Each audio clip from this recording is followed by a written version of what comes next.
Dave and Dorothy.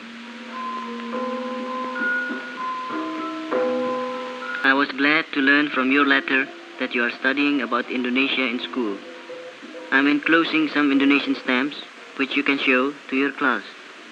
Someday I hope you can visit our islands to see how we live, as I did when I visited you in the United States. What can I tell you about Indonesia? It's raining outside right now. I could tell you about our long rainy season and our tropical climate, but I'm sure you will learn about this at school. I suppose I could describe our animal life and our tropical vegetation. I could tell you about our economy and our plantations. The great groves of palm trees which produce palm oil, the rubber plantations. But I'm sure you can read about these in your textbooks. I think I would like to tell you about our people and how we live. There are many things that are alike in both our countries and many things that are different. There is traffic in our cities too, but for each car there are dozens of bicycles. Even some of our taxis are three-wheeled bicycles with the passengers in front and the drivers behind.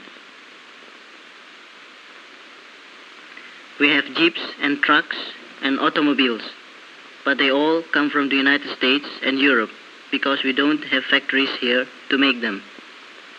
It's not strange that we have our traffic problems down here on the equator. After all, 3 million people live in Jakarta, our capital city. Many of our newer buildings are like yours too. Buildings such as the National Museum, which is much like your National Art Gallery in Washington. Buildings like the National Post Office and our President's home, the White House of Indonesia. Throughout our cities, new plans are being developed. Construction would be a familiar sight to you, but our methods are different because we do not yet have much machinery.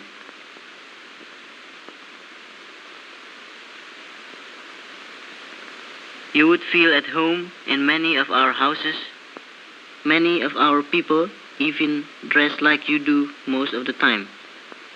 At other times, they dress in the traditional way, like little Yusuf Sujito in his black cap and sarong. You would like my friends, the Sujitos. Sometimes, when Mr. Sujito isn't busy at his job with the government, he goes to market with the family.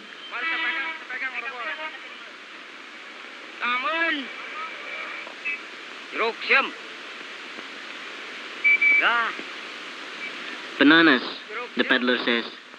Bananas and oranges. And a free sample for Yusuf. I hope the peddler is a friend of his. For a quick bite, the Sujitos can buy packets of delicious steamed rice wrapped in palm leaves instead of wax paper.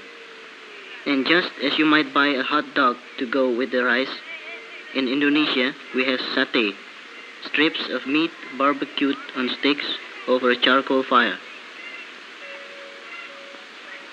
With our food, we like hot peppers and spices. The hotter, the better. Then, to cool off, we have soda pop and soft drinks. Ice-cold orangeade tastes mighty good here on the equator. So, you see, city life here isn't so very different from life in your hometown. It's when I leave the city that I realize how things in our country would seem different to you. Our country is spread over an area as large as yours, but it's broken up into 3,000 pieces. Java, Sumatra, Borneo, the Celebes, the Moluccas, New Guinea, 3,000 islands. You can imagine how much harder it is for us to communicate with each other than it is for you who have only mountains and plains to cross. That's one reason why radio is so important to us. We have a national radio that broadcasts news of current events in the new national language and many other languages to our 80 million people. We are also making moving pictures to bring information to as many people as possible. Motion pictures and radio are so important because most of our people learn best by looking and by listening. They don't read newspapers or books because most of them have never been to school. What this man knows about rice farming, he learned from his parents. And he can tell his own little boy only what he knows. Things are done the same way generation after generation. This is one of the things we are changing. Before planting a new crop, some farmers make an offering to the rice god. Do you feel that offering this rice is a strange custom? Perhaps the farmer would feel that your custom of throwing rice at a wedding is even stranger. Another thing that we are changing is the harvesting of rice in the ancient tradition. Each head is cut one by one with a small knife in the palm of the hand.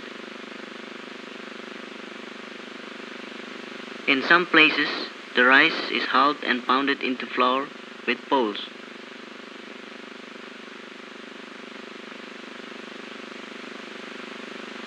In other regions, the grain is hulled in the fields by stamping on it.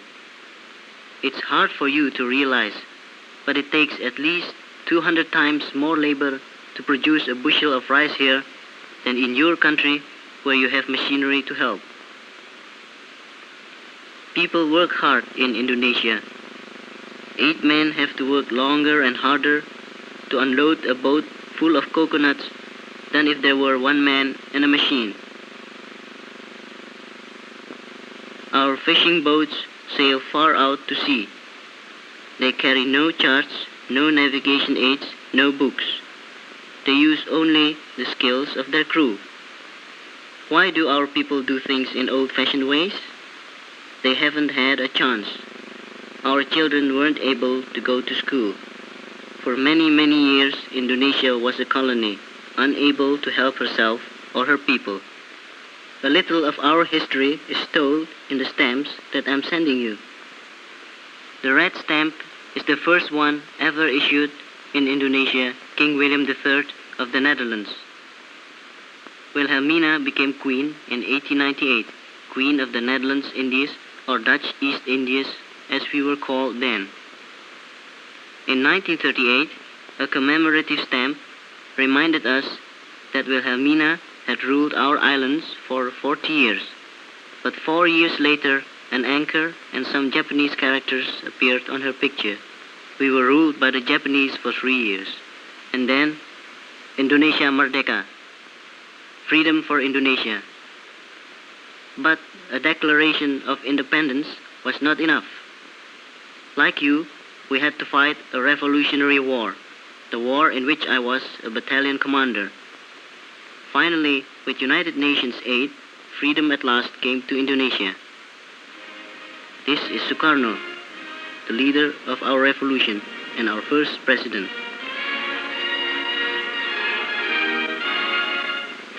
Our national anthem, Indonesia Raya. We think of Sukarno the same as you think of George Washington. Our leaders value the ideas of liberty held by your great men, Benjamin Franklin, Thomas Jefferson, Abraham Lincoln. We erect monuments dedicated to the same ideals expressed in your Constitution: freedom of speech, freedom of assembly, and freedom of worship. We believe in any God we want. 90% of our people are Muslims who pray to Allah and follow the teachings of Muhammad. About 3% of our people are Christians, like these Bataks in Sumatra, converted by Christian missionaries many years ago. These people are honoring one of their local heroes.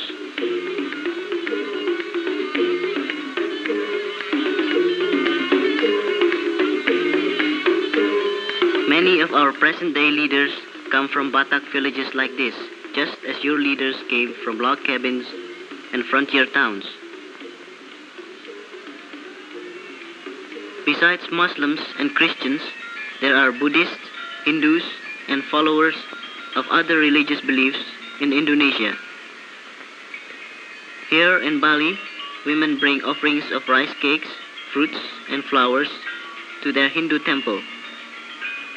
Festivals have become much more frequent since we won our independence.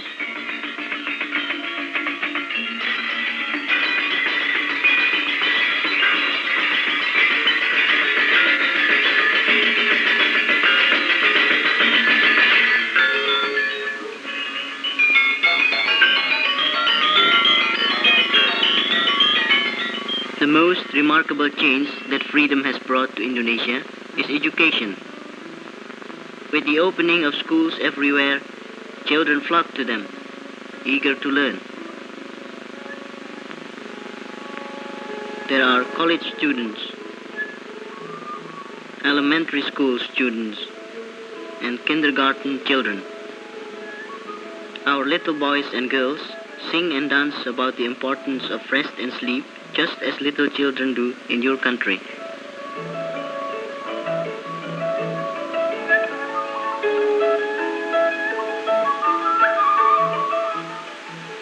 Sometimes they dress up. These two are the king and queen of Siam. And here are visitors from Japan. Boys in Indonesia play wild men of Borneo just like you play cowboys there. And we like our disguises too. But not all our play acting is done by young children. Puppet shows are one of our favorite entertainments in Java and Bali. The puppets cast a shadow on a thin screen and may be viewed from either side. The show begins about 8 in the evening and we watch all night long. Even the children stay up to watch. The puppet stories always involve a struggle between good and evil, and good always triumphs. But don't think that Indonesia uses only puppets to tell its stories.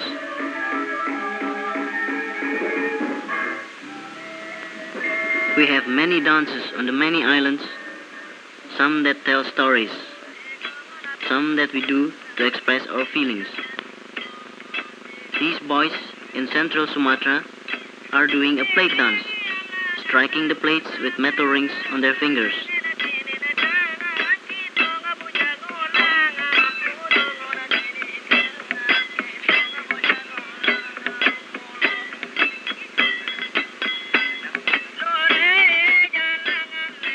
All through the islands, our children learn the music and the arts that make our country rich. Not rich in the sense of money, but rich in the pleasure of living. This girl on Bali, only 7 years old, is dancing the Legong, the dove dance.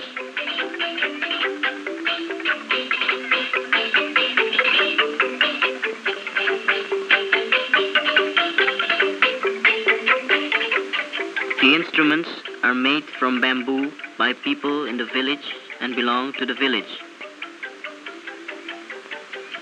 Small boys may play in the orchestra, and even the very old men. For hundreds of years, our children have learned the customs of our people, the old ways. Now that independence has come to us, we are also beginning to teach them the new. These children are growing into a world that is different from that which our old men have known. We plan to keep what was good in the old and find what is good in the new. For now, goodbye. I send you best wishes from your friends in Indonesia.